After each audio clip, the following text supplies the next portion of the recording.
Bonjour, notre projet porte sur les plantes carnivores. Nous allons donc voir les différentes espèces et les différents pièges. Pour cela, nous nous sommes rendus dans les Alpes de Haute-Provence, dans la serre d'un passionné.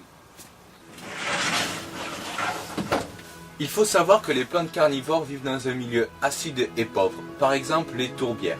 Ici, le passionné a cherché à recréer ce même milieu.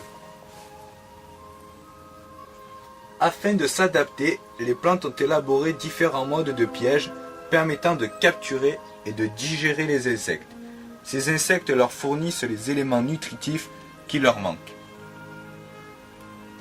Le premier type de piège que l'on rencontre est sans doute le plus connu. Le piège à charnière de la Dionaea, plus communément appelé l'attrape-mouche.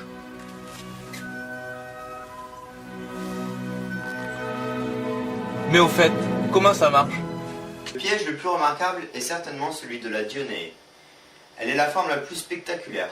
Ce dispositif fonctionne comme un piège à loup. Il se situe au bout des feuilles. Le piège est divisé en deux lobes, semblables et bordés de longs cils.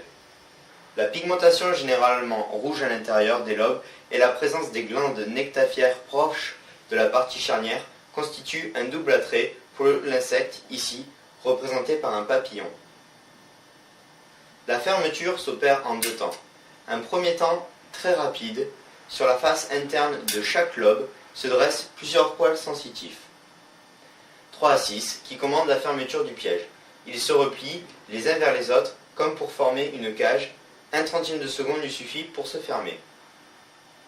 Le piège ne peut se fermer qu'après une stimulation des poils sensitifs. Notre papillon devra alors effectuer un double contact sur un même poil sensitif ou bien sur deux poils différents pour éviter une fermeture intempestive du piège par des gouttes de pluie par exemple ou des brindilles poussées par le vent. Un second temps un peu plus lent, la feuille se referme complètement, provoquée par les mouvements de l'animal capturé. Il faut savoir que si la fermeture est déclenchée par un objet non alimentaire, les mâchoires s'ouvrent à nouveau au bout de 2-3 jours. Dans le cas contraire, les cellules du piège réagissent aux protéines animales et émettent des enzymes digestives qui dissolvent les chairs de l'animal. Puis, des glandes assimilatrices entrent en action. Ces substances assimilables sont transportées dans les tissus de la plante. Quand le piège s'ouvre à nouveau, il ne reste plus qu'une carapace desséchée. Au cours de sa vie, la feuille effectue 3 à 4 digestions, puis elle noircit et se fane. La plante émet sans cesse de nouvelles feuilles.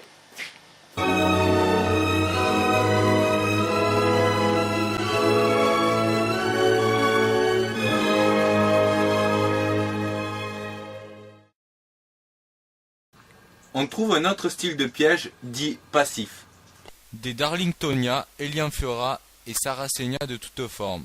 Toutes ces plantes sont de la famille des Sarraceniaceae. Un autre type de piège ayant les mêmes caractéristiques est la Cephalotus.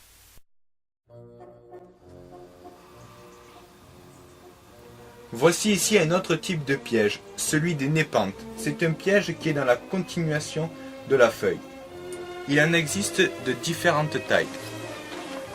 Par exemple, ici, un plus petit et ici, un beaucoup plus grand.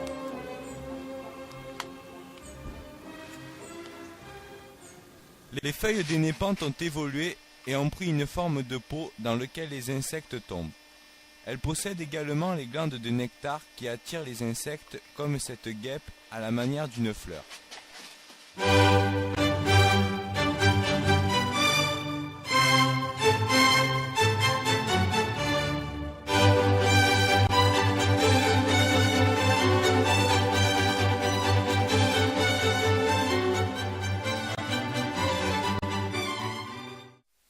La guêpe qui vient boire le nectar va ensuite glisser dans le fond de l'urne, où se trouve un liquide digestif à base d'enzymes et de bactéries.